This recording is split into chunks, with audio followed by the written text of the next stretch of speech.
So welcome everyone to this edition of the Chocolate Life Live. My name is Clay Gordon, and today my special guest is Sander Wolf. Sander is the founder and the organizer of the Dallas Chocolate Festival. The next edition is going to be from September 9th through September 11th. Welcome, Sander. Hey, Clay. Glad to be on. How are things going in Dallas and Texas? It's a really interesting time, I understand. It's always interesting in Texas. That's why I live here. Right. And does any of this stuff affect chocolate other than the heat? Well, which stuff? What are you talking about? Well, you know, as a New Yorker, I sort of look at what's going on in other parts of the country, and I'm going, oh my gosh. But you know, what we really want to do is we want to talk today about the Dallas Chocolate Festival. We don't want to talk about politics and things like that. For those watchers, whether we're watching live, which you can do on Facebook, LinkedIn, or YouTube. And if you are watching live, please, in the comments or in the chat replay, let us know where you're calling in for. Whether you plan to attend the festival this year, you can also ask questions of Sander and me in the comments. We'll get them up on screen and we'll get them answered before the end of the hour. But for those of us who may not be familiar with your background, Sander, what in the heck possessed you to start a chocolate festival in Texas in August or September for any reasons? I mean, did you have a background and interest in chocolate? You know, where did this madness originate? Well, let's talk about the date first, because Okay. the date's very important in Texas. But the date has to do with the chocolatiers and chocolate makers, because they have a big season, as you know. If you want to get a chocolatier's attention, talking to them between October and February is a really hard time to get their attention. They're very busy at that time. So we wanted to be not during that time to give them something to talk about when they're not, you know, in the throes of it, when they're not usually getting the attention. And we also try to be really helpful to the local schools. We get culinary student volunteers. We do a scholarship for the local community colleges, and we wanted them to participate. So we had to be after the school year started, before the busy time. And then in Texas, you're talking about things specific in Texas. We have the State Fair of Texas, and that happens a few weeks after the Chocolate Festival. And we need to make sure we are not competing with the State Fair of Texas and all of their fried foods. So we do our gourmet, artisan craft chocolate, and then all the news switches to how much stuff they can fry in one day. Is the State Fair in Dallas, or is it another part of Dallas? State Fair is in Dallas on the fair. Now, I remember, you know, in my high tech days, traveling to conferences like SIGGRAPH and NAB, and for some reason they were always at the end of July and early August, and it's hot. It is hot. It is hot. But so I understand, you know, the dates that you've chosen. And I suppose Dallas, because it's the biggest city in the state, you know, most potential visitors. But again, actually, Houston's bigger. We're the number 2 city. Okay, well, we have the best sports teams. Also. You have that. Well, yeah. I can see where that. I can see where you can make that claim. Who has the best barbecue? I'd still go with. Well, you got to get into small towns on the way to. Just driving through the country from here to Houston or around San Antonio or places like that. Gotcha. I think the best barbecue I've had is down around Austin. Yep. But in any event, you know, again, for you personally, Sander, why chocolate and why a chocolate festival? So I had gotten interested. I guess this was about 12, 13 years ago. I got interested in just the local food scene and seeing what was going on. And just kind of really diving into it a little bit and learning about the chefs and learning about their stories and things like that. And I got invited to a chocolate tasting, and I figured I'd go because it's a chocolate tasting. And there were samples of craft chocolate, and I didn't know that existed. I thought the nicest thing you could get was a Godiva bar or something like that. And I was eating the stuff, and it just tasted different than, the special dark chocolate that, my mom's favorite chocolate that she liked when I was a kid. Hmm. And I was just blown away by it. But more so than I started hearing the stories about it. At the time, there weren't that many chocolate makers doing bean to bar in the U.S. And you hear about how they're doing it in their basement. They're making it in 20-kilo batches, and that tickled the engineer side of my brain and the foodie side of my brain, and I just got excited about it. I thought it was neat, and so I figured, well, if I'm just learning about this, I guess I should teach some other people about it. I should show other people about what's going on. And so I did an event and brought down 2 chocolate makers to Dallas, and we had them do a talk at the community college, and we did a dinner, and each course of the dinner had some of their chocolate in it. Hmm. And that was pretty fun. And I thought it was a great time. We brought down Steve DeVries and Alan McClure, Hmm. and it was really neat. It was a good time.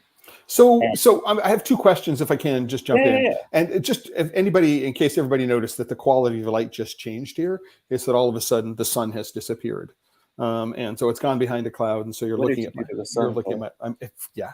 So, number one is, do you remember who gave that first chocolate tasting that you went to? I do. I do. Can you share the name? Yeah, it was you would know him as the guy that did the mass expose. Ah, so it's Scott Yeah, yeah, from yeah, yeah. Dallas Food Org. Right, Yeah. right. Okay. Yeah, he's a good guy, and he was very No, helpful. Yeah. a great introduction. And as a matter of fact, the only time I've ever, I think, seen Scott in person is when I've been in Dallas for one of the festivals. I don't think I've had an opportunity to visit him outside of Dallas. And yeah, so when you brought Steve DeVries and Alan McClure down, do you remember what year that was? Because I remember it. 2009? Okay, yeah, That because sounds about right. I think I invited Alan to an event in New York City. I want to think about 2006, 2007. And you're right. At this point, the craft chocolate world is very, very new.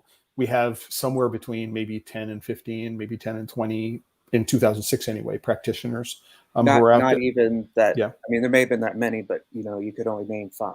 You right. you had only heard of 5, Yeah. maybe even. Yeah. All right. So if I can, Sander, you gave a small event at a local community college with 2 chocolate makers, and you said, "I've got a handle in this. I'm going to do a full-blown festival." So how long did it take to you to That get from what? I would say it was actually a little different because I had Okay. come up with DallasChocolate.org for the name, and just came up with a name. It was Dallas, and it was chocolate. Um, and so I brought those people out, and I had a local chocolatier talk to me, and they said, "You call yourself DallasChocolate.org, but you didn't have anybody from Dallas." I'm like, okay, yeah, I guess you're right. And Okay. it was a good comment. It made a point. And so that made me look more at what chocolate was around in Dallas. Mhm. And so I started noticing more of the chocolatiers, more of the small businesses that were doing Mhm. really cool things with chocolate, whether they were baking or making bonbons Mhm. or moles. Um, Started learning more about Dallas. And then at that point, it was like, well, now we need to showcase what's going on around Dallas. And so Mhm. the first event we did was, I think we had 14 exhibitors and 400 people came out, and Mhm. that was pretty cool. We did Mhm. you were there. You remember we used to do I a was there panel. in the community center in Addison, as I recall, which Yeah, is just north yeah, of Dallas proper. right. It's a Yeah, great venue. yeah. Mhm. And we used to do a thing at the beginning where we'd get all the chocolatiers lined up and we do a panel with them. And Mhm. it was a small enough crowd that we could do that and get them all away from their booth and get them to answer questions. And Mhm. since then, it's grown every year. Yeah. So I was there the first 2 years. Lucky enough to have been able to do that. And I remember, I believe the first year for sure. I mean, Art Pollard was one of the other guests. So Amano Chocolate Yep. was Hmm. one of the other invited guests. I think Sean Eskenazi was there for the second year. So very, very early, very, very important players. And at this point, we have the Salon du Chocolat doing their thing in New York City a little later in the year. Are they back on? I'm sorry? Are they back on? They tried to do something in 2021. They had to postpone it for one reason or another into 2020. It may be COVID related. I'm not Yeah, that was entirely a tough sure. year. But for some reason or another, I believe they had some sort of dispute with the venue and they ended up having to cancel for 2022. I So I believe just didn't that, know they were back on. But good to yeah, know. I believe that they had to cancel because of a dispute with the venue. Not exactly sure what it is. And so it's unclear whether they will come. I don't think there's something scheduled for the last half of 2022. And so I have no idea what's going on there. But so how long did it take you to get from the center in Addison until you said this thing has become bigger and more popular? Yay, we're successful, right? And you needed to move to a different location. Right. So I think we did it in 2018 was the first year. Okay. 2017 or 2018 was the first year at the Okay. Fig, and we moved there because it's a larger venue and it's straight in downtown Dallas, Hmm. and so wanted to bring in more of the urban crowd or the Hmm. people more in the town center, um, and we needed a bigger space where we could kind of do some more stuff. Well, and as I That was really recall, cool. perhaps a more flexible space. There not only is there more rooms, but there are more different kinds of rooms that you can do things with. So I was there in 2019. Right. So I have a memory for what that space. The last time I was there too. Oh yeah, no, I mean 2020 it was canceled, and then 2021 you did it virtually. So this is the first Other time way that. around, but yeah. Uh-huh. Okay, all right, Yeah, okay. with 2019, we were that was our biggest event to date. We had I think 73 vendors, and you got to come out and Hmm. do some classes.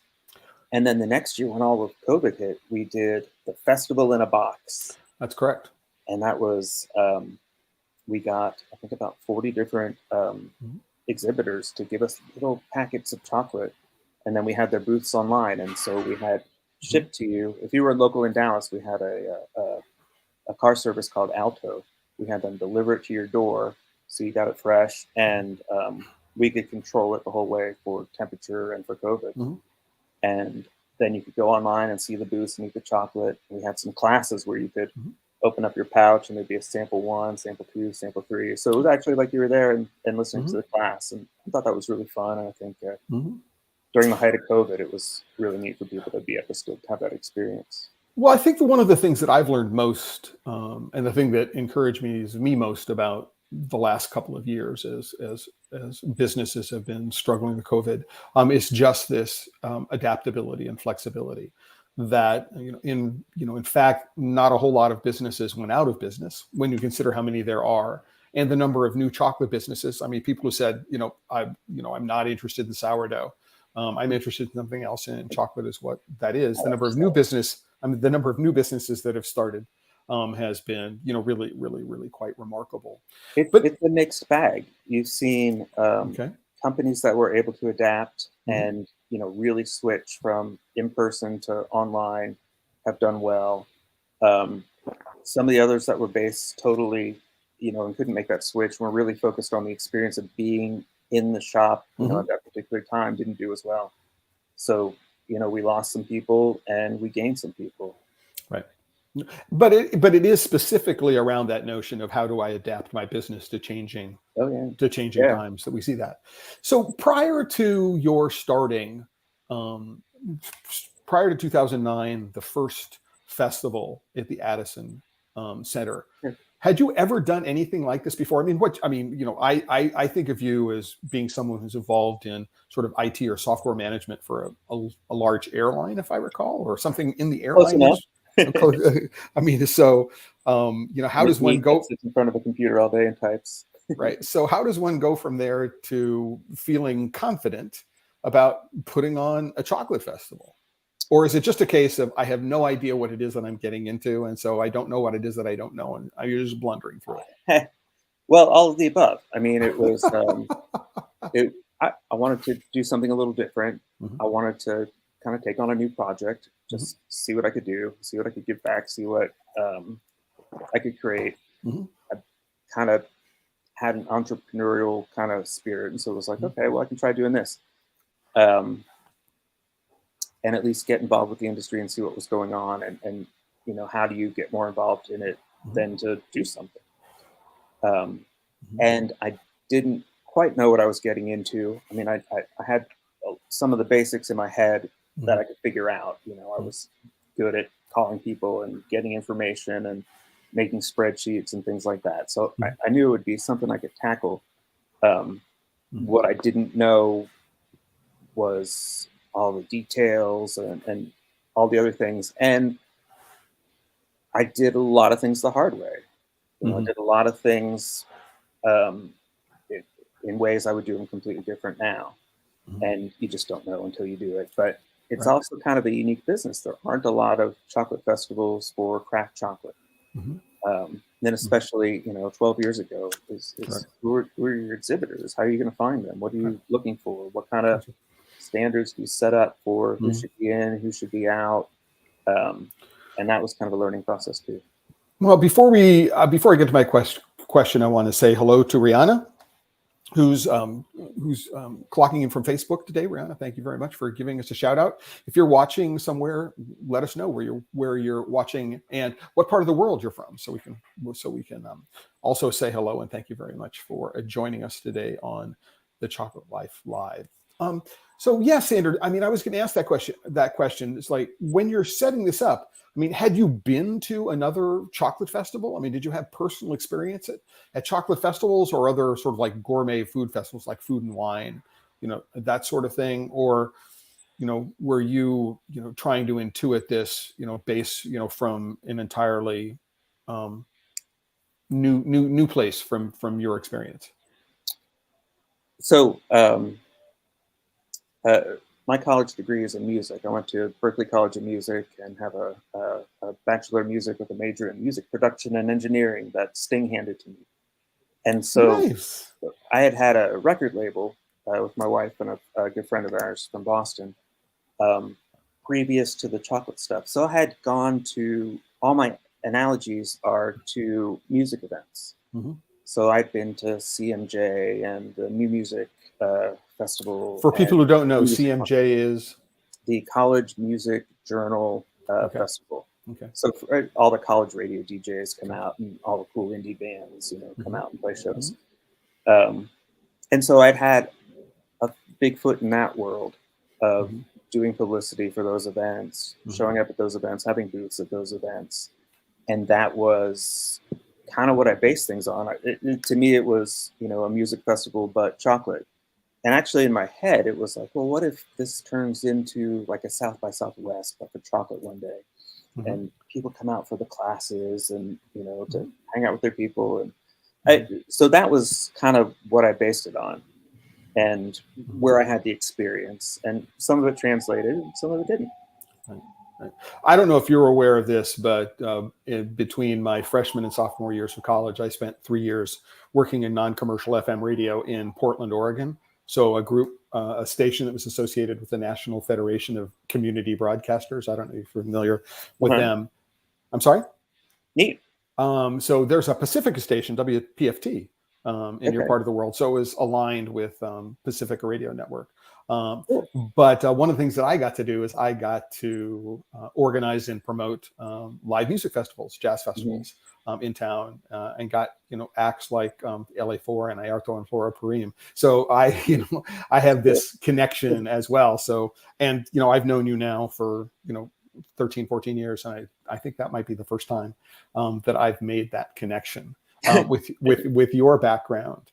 And had a chance to share it with you. I'd like to connect with Teresa, who's calling in from Georgia. Teresa, thanks very much for joining us today, letting us know where you're coming from. And I want to let you know, Teresa, that I have scheduled a Learning How to Taste Chocolate for a week from today, next Tuesday. So this is something we talked about last week. So, you know, Sandra, I mean, when people do make comments and they connect with me, it's often gives me an idea for a topic for a future show. And I was talking about how I trained my palate, because when I started this back in 1994, 1995, there was no place you could go to school to learn how to train your train your palate. And so I needed to come up with my own method. And how was that different, for example, than from what the International Institute for Cocoa and Chocolate Tasting and other organizations like that are doing. So that's a week from today at noon. I'll be going over that material with people. Is that something that you do as a part of did you find that is an important aspect of the curriculum, something that you're repeating from year to year to year? It's a learning how to taste chocolate. Is that, just a regular part of your conference program? It is in a way. So I think a Okay. lot of that for chocolate is still evolving. I think you go to wine and it's very strict what everything you have to taste and how many fruits you have to list when you smell the wine and stuff. And I think it's different for chocolate. And I think it's still evolving. And so what I try to do through the festival is to present different opinions and let them, explain their position and talk about their concepts and what do they do, and then let people kind of form their own stuff. When you say they, who do you mean when you say they? What do they do? Different chocolatiers or chocolate makers, or different organizations, or different instructors, or pastry chefs. They all have kind of a different way of tasting chocolate, and they all have kind of a different impression of it and how you grade it and what they think of when they're choosing their chocolate. And I don't think there's rigid standards yet, and it's hearing all the different opinions that I think is kind of nice, and we try to encourage that. Obviously, have you ever heard Ed Seguin talk about chocolate? Yes. And because one of the reasons it comes up, obviously, he makes these fabulous musical analogies with symphonies and crescendos and using the language of music to talk about the evolution of flavor over time of a chocolate in the mouth. I don't know if that's something that you've ever cottoned on to with Ed. And if it resonates with you, right, as somebody whose background is in performance or theory? A little bit of both. Okay. A little bit of both, and just hearing things, and I guess the part that probably translates is hearing things in layers. When you're putting an album together, you're putting a song together. There's a drum track, and there's the horns track, and there's the guitar track, and being able to hear that and hear it as a whole thing, but then able to separate out each layer and just think, oh, that's a cool bass track or whatever. Right. And I think probably when I'm tasting, I never really thought about this, but probably when I'm tasting, I'm doing the same thing. It's, what's your initial taste? What's the base taste? What's coming after that? What's kind of on top? Am I tasting and some kind of a fruity, bright taste on top with like a deep chocolatey note on the bottom, and kind of separating it out and then putting it back together in my head. No, absolutely. And, and I think that there's also, one of the things that I talk about, where in my mouth I'm tasting. So it is above the tongue, below the tongue, is it in my nose? And, when I'm thinking about music, I'm thinking about the 3D audio field, where in space in front of me. So is it coming from the upper right? Is it panned into the center? Is it moving? Right. There are lots of analogies. And the one that I like to use that I have started using as a result of speaking or listening to Ed speak is the notion of attack, decay, sustain, release. So ADSR. So how quickly does the flavor reach you, right? How does it decay? What is the finish? How does it leave? For me, specifically adopting the ADSR analogy has been really, really helpful sometimes in communicating. And I will preview next Tuesday's talk is that my particular approach to tasting chocolate was inspired by a painter. Okay. And a painter that I learned while I was a student at Rhode Island School of Design, a guy by the name of Joseph Albers. And so if anybody wants to research Joseph Albers and his series Homage to the Square between now and next Tuesday, that's your homework. I'll be talking about it a little bit more and what that all means. But and what a lot of music is it's documenting things that happen over time. Right.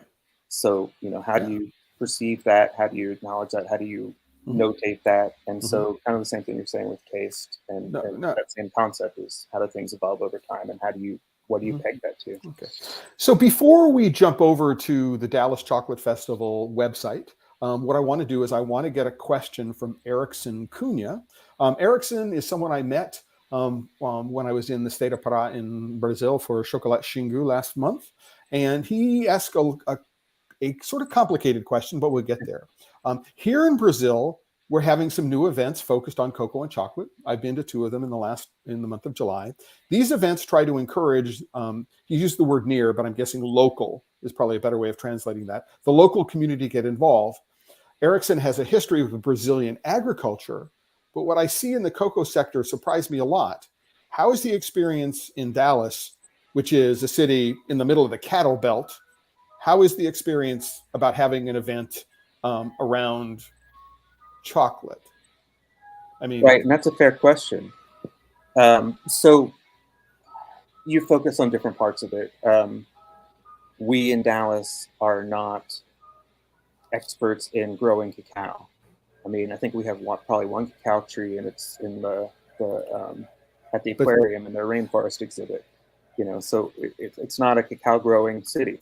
And so, what do we specialize in? You know, a lot of what the local chocolatiers have been doing is making really beautiful artistic bonbons and incorporating new flavors and incorporating you know, unique flavors that show the influence that Texas has had on them. You know, you get more chilies in the flavor, more textures, more manipulating of flavors as kind of so if I can, you know, other than barbecue, what you know, because I mean, and I'm saying this a little bit because, you know, I know that there's more to Texas food than just barbecue, but what do you think of as sort of primary flavor influences, right? And you mentioned textures, so where are the textures coming from them, and you know, how much are things that are native to Texas?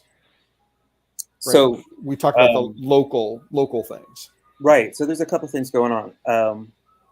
There is, you know, kind of a movement in Texas to incorporate more traditional foods, more Hispanic foods, and bring that into the culture. And, you know, you have your Tex-Mex and different things like that. I think the part in Dallas that I really like is Dallas is still kind of a new city. I mean, Dallas is a huge city, but I think a lot of the things that you can do here, you can do new things. You're not tied down to more established things that dictate how you go. So I think if a chef wants to open up a restaurant with some crazy concept and incorporate, you know, Mexican flavors and Indonesian flavors, that's accepted and that's okay. And they can experiment with that. And I think there's not as much of a feeling of having to pay your dues before you can go out and experiment with things. And That's so, right. So I remember one of you know, people who know me know that I've been, you know, selling continuous tempering machines, and I started in 2012. And actually, one of my first customers was in Texas. So, and I think is probably the most literal connection.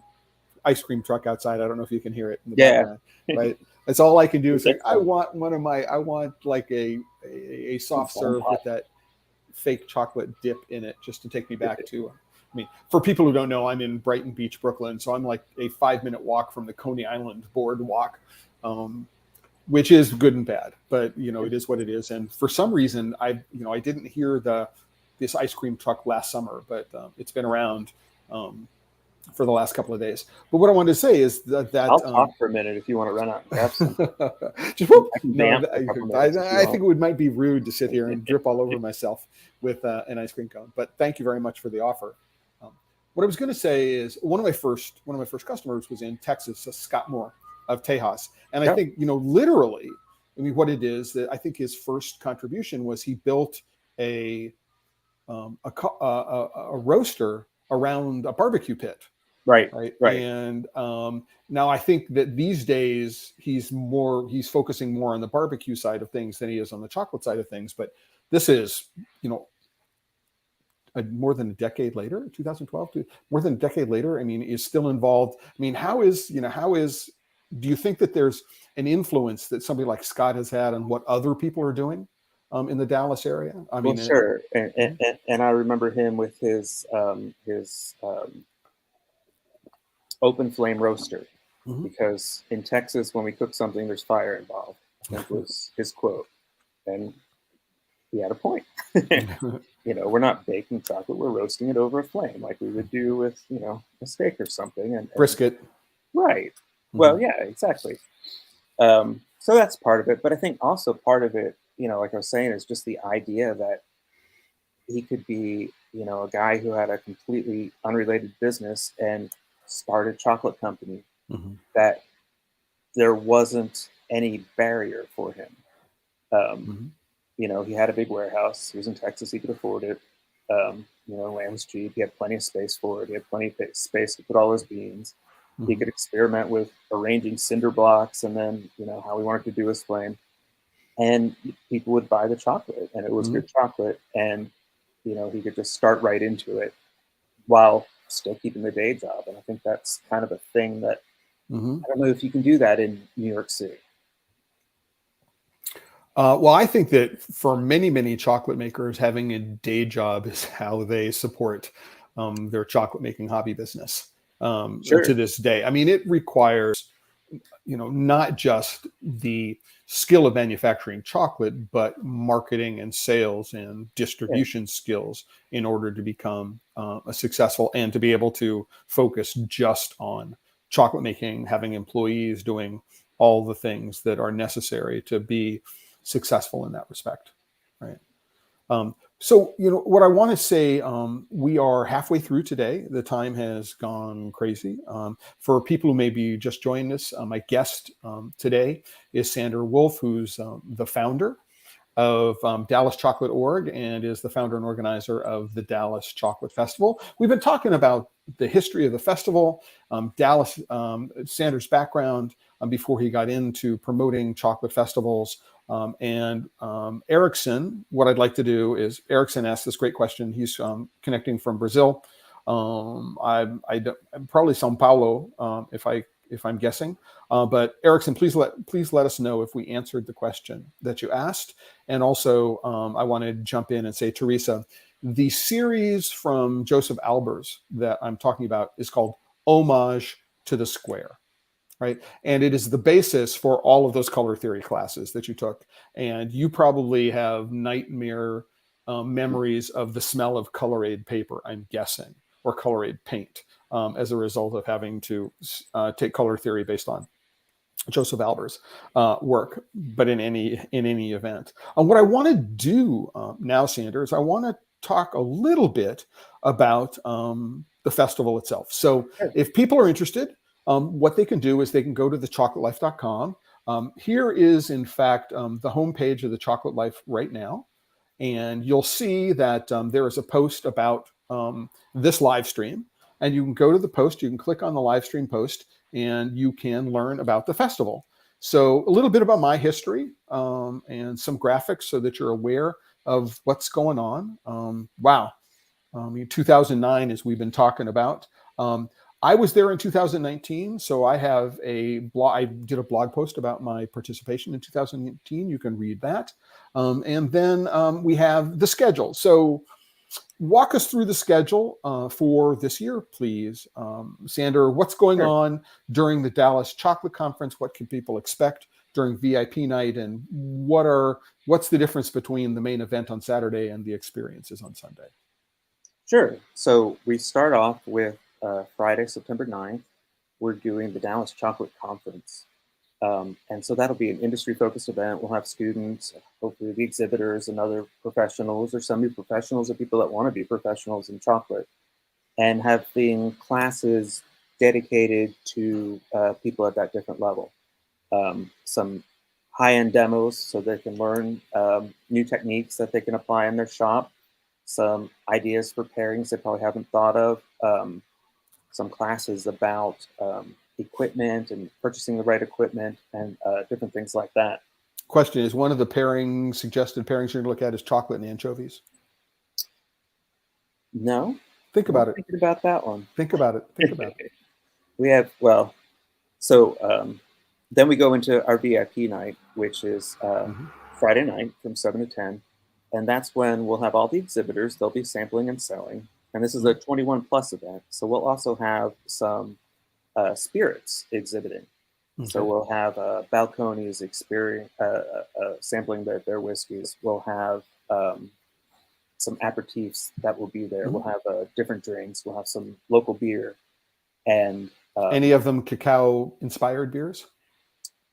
I think they have one cacao-inspired beer. I'm really hoping they bring their cotton candy state fair themed beer, but I'm not sure if it'll be ready yet. Cotton Because I think that'll be fun with chocolate. Cotton candy beer and chocolate. We'll see, right? I think it'll be better than anchovies and chocolate. I'll tell you that much. Oh, let me tell you how you do anchovies and chocolate. We'll wait that for the very end. And if anybody's watching today and they have an idea for how to make chocolate and anchovies go together, please put it in the comments and I'll respond to it. And just real quickly before we go on, Erickson says, thank you. We did answer his question, and thanks for an amazing interview. Thank you very much, Erickson. So we're at VIP night. So this is a chance. It's probably going to be a little less crowded or a lot less crowded than we would expect. It should be a little less crowded. Okay. But then we'll also have some chefs there too with light bites based on chocolate. One chef has threatened to do a pig ear dipped in chocolate, so we'll see if they follow through with that. That's a great idea. We'll So if people want to know, this is the Dallas Chocolate Festival website, and there is a link to it on the Chocolate Life on my post. But there is a list for VIP night about some of the chefs. This is an incomplete list and may be open to some changes between now. But again, I'm not based in Dallas, and I don't recognize most of these names. Although I do know Kate Kapner at Dude Sweet Chocolate, because I know that I visited her factory, her workshop when I was there. In 2009 or 2010 when I was there the first time. But the list of featured chefs on VIP night will be there. So and then they'll all be doing something with chocolate, something that pairs real well with chocolate.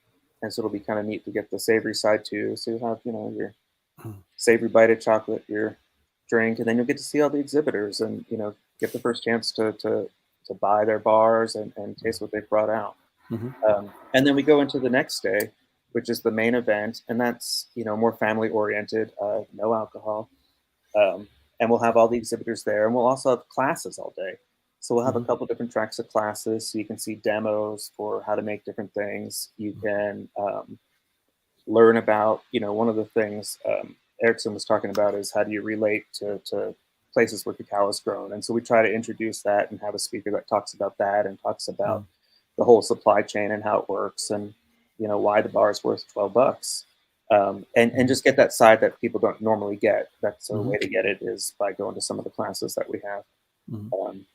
So I have to, on that, if I can jump in, Sander, I think that one of the things which I immediately noticed about being in the state of Pará and the town of Altamira for Chocolate Xingu, and then in being in Ilhéus for Chocolate Bahia in the month of July was, cacao is such a part of the culture that you don't need to do any explaining about it. And it's really quite a relief when there is a base level of understanding and everybody goes, yeah, I know what this is.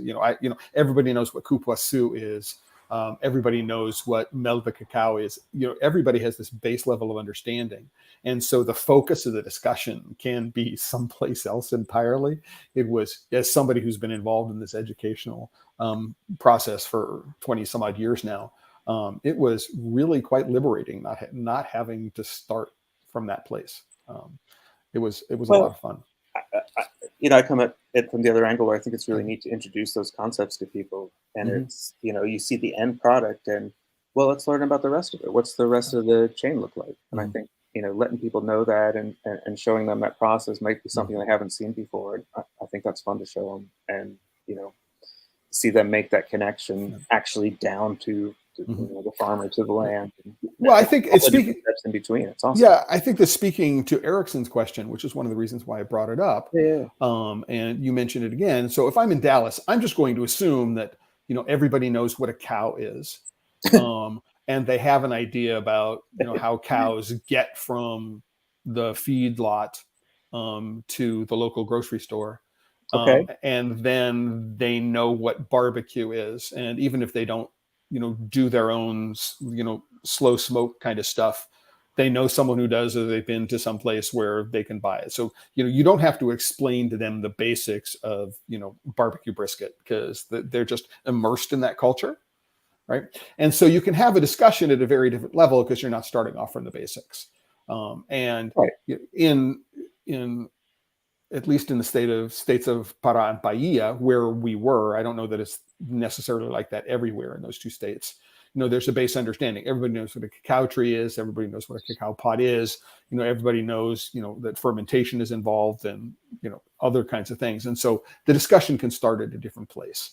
Sure. Right. I don't think that, you whereas give them a box of bonbons, and it's a unique thing. Absolutely. So you come at it from different sides, and that's what makes the world cool. Yeah, no, absolutely. And that's why it's a lot of fun. So, so the difference between Saturday and Sunday, there's still going to be the tasting on Sunday. You're still I'm sorry? Yeah. So on Sunday is the experiences. So the exhibitors are just there through Saturday. On Sunday, it's just all hands-on classes that are separately ticketed. Really what we're doing is we have the guy there in the first picture there in Potomac. Ben will be leading a bean to bar class. Okay. So it'll be, hours of bean to bar, and you'll start with some beans, and you'll walk out with a chocolate bar and learn that process. How do you do that? How do you do that on a budget? How do you do that in one room?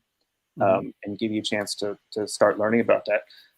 Most of the other classes that day are going to be pairing classes. So we have Albert from Fifth Dimension coming down. He's going to do a tea and chocolate pairing. Cool. He's going to bring that all in a suitcase. That'll be fun. So if people don't know, Albert Chow, Fifth Dimension Chocolate, located in London, really, really talented, a guy that he and his partner do great work. Very, very imaginative in terms of flavor pairing, technically very, very nicely put together and well presented. And I know from personally meeting him both in London and New York that he has a lot of interesting things to say. Yeah, I'm excited about that, and I can't believe that he's willing to come down to Dallas, but it's awesome. Well, chances are Dallas in early September is going to be cooler than it's been in the UK for the last couple of weeks. Could be, which is very, very scary to think. Right. Yeah. And so we'll have tea, and we have a port and chocolate pairing class. So we'll learn about the history of port, learn about the history of chocolate, kind of mix those together, which is fun. And then we have a whiskey one too, so that's kind of neat. That we have one of our local chocolatiers has really taken an interest in whiskey lately. Yelly from Yelly Belly Chocolate, and I believe that this is Yelly. That's her. That's Yelly. Okay. Yeah, and she's been doing kind of a lot of investigation into how whiskeys and chocolate work together, and she started to kind of craft some chocolates that pair really well. And so she'll be talking about that and pulling out things from her. Well, you mentioned also Balcones. If I recall, they have a cold smoked blue corn whiskey. Is that they do have a corn whiskey? Yeah. Baby blue. Yeah. But it's also cold smoked, and I think that that's a really interesting. When people think about smoke, they think about peat, and that's a hot smoking process where you're taking the malted barley and you're drying it over peat fires, and you deliberately want that smoky flavor to be absorbed by the barley. I have no idea how one cold smokes a whiskey. I'm very, very, very, very intrigued about. I'm very, very intrigued by that. And you told me something I didn't know about Yelly, that before she got into the chocolate business, she was, and maybe she still is, a belly dancer. Yep, that's Yelly Belly. That's how she came up with the name. That's great. But no belly dancing performances during the festival. Well, let's see how much whiskey. Never say never. Okay, gotcha. So, and kind of, you mentioned Balcones, and I want to kind of bring them up too, because kind of what I was talking about, Texas is a place where you can start new things. Balcones was one of the first modern whiskey distilleries in Texas, and they started in 2008, and they've been able to make some really good stuff. And you talk about other ones that are hundreds of years old, and they're competing with them, and they were able to do that. And I don't think there's a lot of places where they could just start like that and come into the world and be as competitive so quickly. Well, I think that, if we look at one thing that is fairly common through the early 2000s, it's all of these craft businesses. I mean, craft wine doesn't make a whole lot of sense, but the ride. craft pickles is certainly one where we see, micro batch ice cream is certainly another, and the whole craft spirits. So Right. gin, all these kinds of things. I mean, just, it's something. And I think that, craft chocolate and craft beer and craft spirits have been a part of this sort of same, I don't want to use the word movement, but in the same direction of work over the last couple of decades. And It's you know, the fetishization of gourmet foods, and I think it. So, but the what is isization? the fetishization of gourmet foods. Okay. Well, you turn them, you kind of pay a lot of extra attention to them and Right. highlight them and make them Mm. special. Right. So who is this that we're looking at right now? We are looking at a representative from Effie's, and they make these little uh, they're half cracker, half cake, half cookie, They're a and biscuit. They're an English style biscuit, I would say, and like also yeah, like a little kind sort of of like a digestif for people who might know digestif biscuits, after dinner right, a biscuits. little Yeah. rustic too, Yep. and so Right. they make great pairings. I want to go back to what you're saying about craft wine though. Okay. One of our other pairing classes is going to be natural wine Hmm. and chocolate. And I think that's kind of a new thing we're seeing in wine. And to me, that's kind of the equivalent of craft wine, where you're doing biodynamic wines and natural wines, where you're not processing them as much, where they're a little more funky, where they might not be, perfectly clear. There might be some sediment at the bottom. But Hmm. what's really interesting to me is when Hmm. somebody who's really into natural wine says all the same words that we say when we're talking Right. about craft chocolate. We're Right. talking about terroir and honoring the ingredients and going back to Right. the farmers and minimally processing it, and Right. it's just a neat combination, and I think that's That kind of is the that is equivalent. true, and one of the things that many of these natural wines and most chocolates share is often wild fermentations.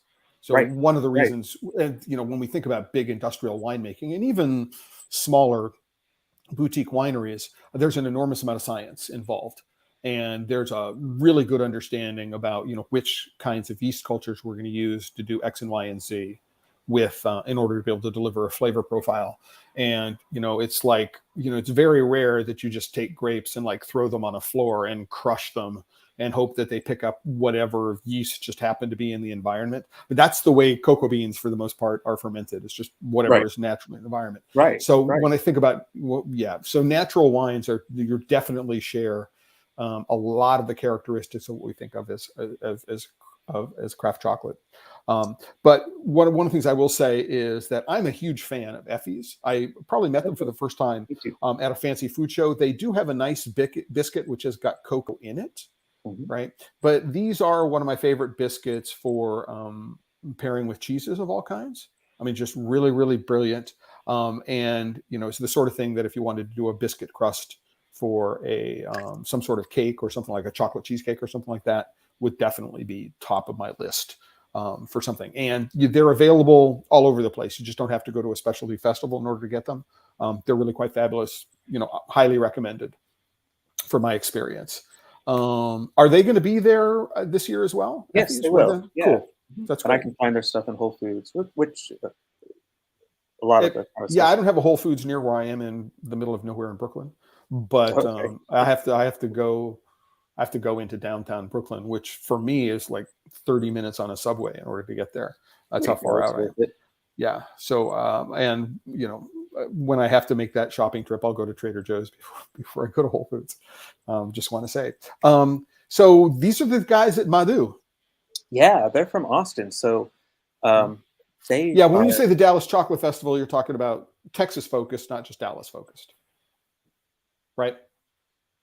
Yeah, Yeah. right. I, Okay. I, I Yeah. think that's a focus. I think we get people that are local in town, try to highlight that, people in kind of the region, and we uh, bring in or have chocolate makers and chocolatiers come into town that are doing things a little different, more in their area. And so we can talk to them about what they're doing and what's happening in Dallas and get that connection going. Um, these guys are awesome. They just opened up. A new well, I'm not sure if it's open yet, but they have a new factory they have in Mhm. Austin. Mhm. So they're expanding, and so they're going to be able to, make more product, Yeah. make it easier, and do more tours and events. And so I'm really excited for them. So, I first remember spending time with them in 2019. So they were exhibitors at the festival then, Hmm. and was impressed with their work, and really encouraged them to grab hold of sort of the Indian tradition, and, really, really jump into that. And I Yeah, saw them, they were in New York for the Fancy Food Show this summer, yes, they were. as an exhibitor, and was, really quite happy to see that, the widening of the range of flavors that they were offering, just really quite lovely. And, from the very beginning, everything I tasted was extremely well made. And so, just thumbs up if people haven't tried them and are looking for, something which might incorporate an Indian flavor profile that was made in the United States. Obviously easier to get to than something that's coming all the way from Tamil, somewhere in India. And Um, they're just nice guys. So. and they are just really, really nice guys, which always helps. We've seen Yelly at Yelly Belly. From the beginning, Amano has been a big supporter of the festival. I remember meeting Art in, 2009. I don't know if he comes himself every year. He does, Oh, good. pretty much every year. He'll be coming out this year. And Mm. Art Pollard, who owns Amano, founded Amano, uh, or one of the founders of Amano. He's been one of my biggest supporters, and I think he's a great guy and just top-notch chocolate. Yeah. And for people who are not familiar, he is one of the original 5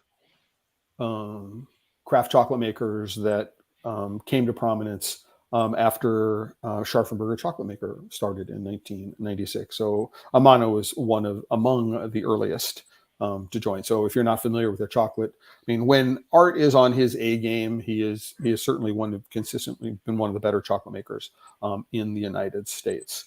Oh, I'm absolutely. going to leave it there if I can. People who want to can go to the Chocolate Life, and they can go and through and watch this entire, go through and look at the entire gallery.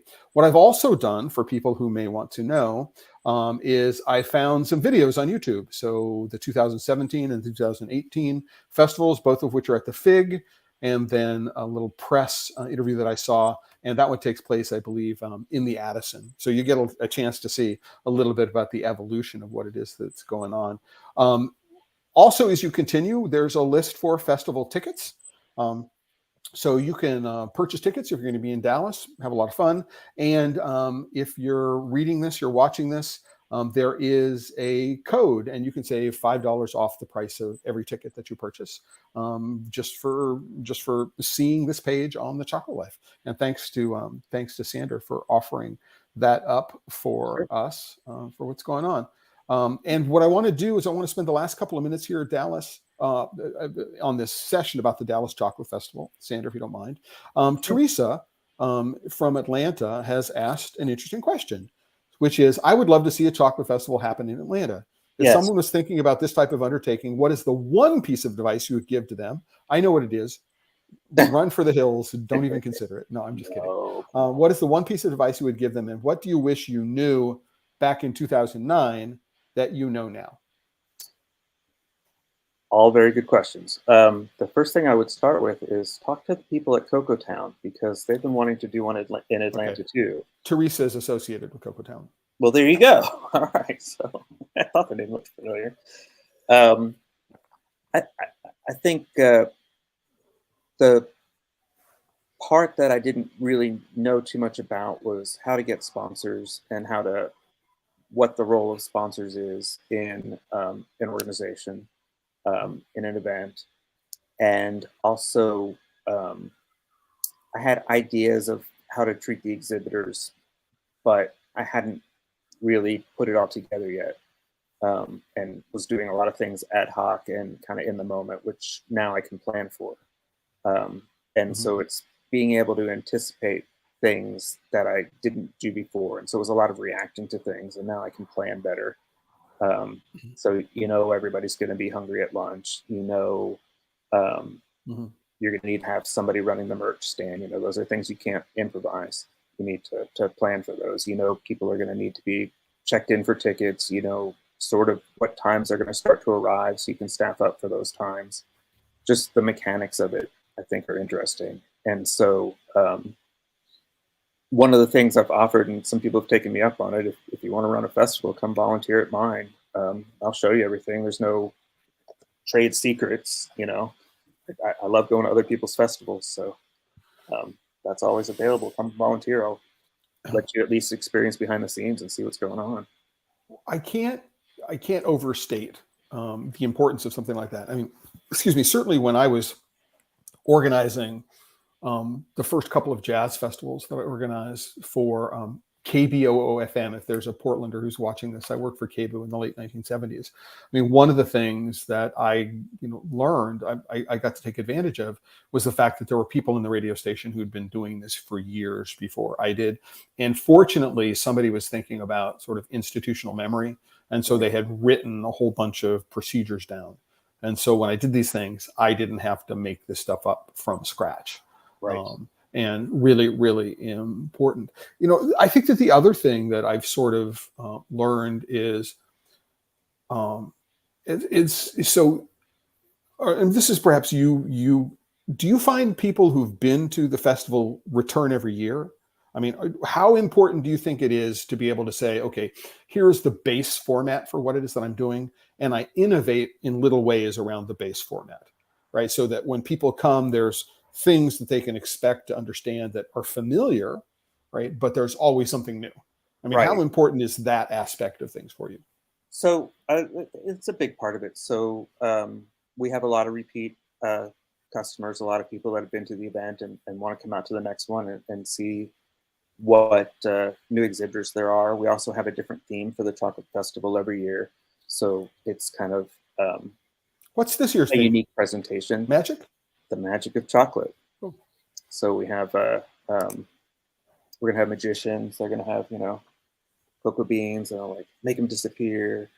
Walking around, and it's just a fun theme, and hopefully the exhibitors will kind of follow that theme a little bit and in the way they decorate their booths and present their things. And it's just one more thing to talk about. We'll have decks of cards for sale with pretty pictures of chocolate on them. So even if you've been to the event before, we kind of reskin it and make it a little different experience, so that you can come back, and even if it's exhibitors you've seen before, you can see what new things they're doing and the new theme. Yeah, and if I can, what I want to do is do a shout out. I mean, I have three favorite chocolate makers that I've seen. One of which is Catherine Klappner at Dude Sweet Chocolate. Then we have Dr. Sue with her olive oil, rosemary, little chocolate bites, and then Tony Najjar at Chocola. Oh, yeah, but yeah. I'm sorry. Oh, yeah, absolutely. And check out taking over the @Dallas Chocolate Instagram feed today is Dr. Sue. Dr. Sue. She's going to be talking about. I know I saw a preview of the pictures, and one of them was the olive oil. The rosemary olive oil melt away. If it's really, really a fabulous piece. It's a great combination. It's something you need. If you haven't tried it before, you need to go and try. But one of the things that I really love about what Dude has been doing, apart from the name Dude Sweet Chocolate, is you look, and we've talked about this, I've talked about this before on previous live streams, is about the diversity of product. We need more diversity. It's not just diversity in terms of including women, and not just diversity in terms of including minorities. It's diversity in terms of product in order to be able to appeal to a wider range of audiences. If what we want to do is we want to grow the market. So I believe that, right, Dude is a melter, not a bean to bar chocolate maker. Right. But nonetheless, chocolatier. Right. I'm sorry? Catherine Klappner is a chocolatier. A chocolatier, right. So she's not a bean to bar maker. But if you go and take a look at the variety of products that are produced here, you get a number of flavor combinations that are in fact involved here. You really get an idea that she is appealing to a very, very large audience. So not just sophisticated adults and not just children, right, but people all over the map. And providing products not only for different flavor palettes, but for experiencing and consuming at different times of day and for different occasions. And so one of the reasons why I wanted to showcase the work of Dude Sweet Chocolate is just that. because I'm a real fan of the kind of diversity, not just chocolate bars. Right, and she does some very modern stuff, and it's all, it's all her. Once you meet her, you can tell everything's coming Yes. out of her brain, Hmm. and maybe it's a new thing next week, and she'll just do it, and that's awesome. Yeah. So, Sander, before we close out, because we're getting to the end of the hour, we're at the end of the hour. Is there anything, last minute you'd like to close out with today, as we go through, apart from exhorting people to come to Dallas? I If you've think never been that's to it. Dallas, go there. It's an interesting downtown. The location is interesting, and I'd let you speak, and I'm speaking for you, so I'm going to step back. You're saying all the right things, so Clay. Okay. We'd love people to come to Dallas. We'd love them to come to the Chocolate Festival. I think we're doing some unique things here, to meet some unique exhibitors, Hmm. and check out what the scene's like in Dallas. It's a Right. good place, and it's a Yeah. place where people can really uh, Mhm. start fresh and do interesting things. And it's fun to be a part of it. Yeah, and I would say also that right now there are just two big chocolate festivals in the United States. We have the Northwest Chocolate Festival and the one in Dallas, that seem to be achieving sort of national scope and attention. And they're very different festivals. They attract some of the same exhibitors, but they are in fact very different. They feel very, very different, and they're very different scope and scale.